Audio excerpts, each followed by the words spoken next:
ating Binibining Malakibas 2025.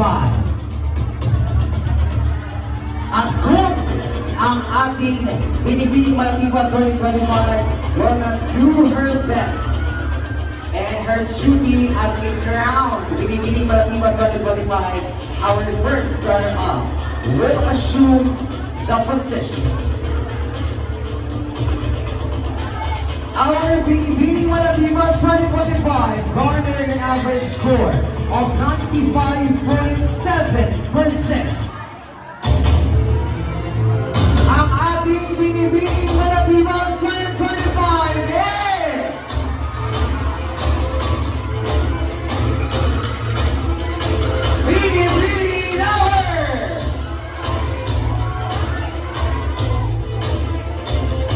Binibining number 3!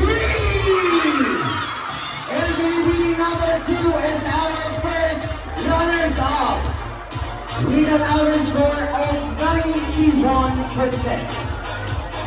Our first runners-up, Binibining number 2, will be given a plaque, a crown, a sash, and a bouquet of flowers by our judge number 2, Sir John Lester Wilson, together with our barangay council.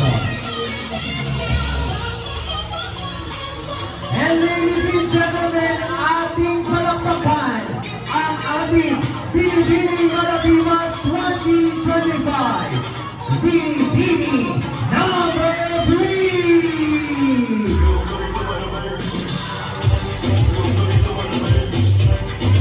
She will be crowned by our barangay captain, Honorable Lilibet Alpino.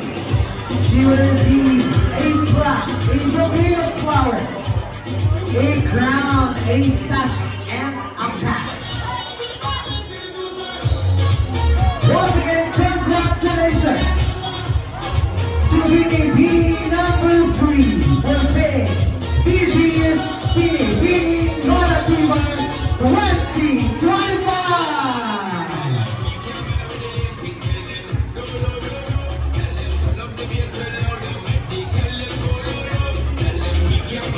This has been your host for tonight, Joven Ipadino. Na nagsasabing, God bless us all, ug dalagon ang Diyos. Maayong maging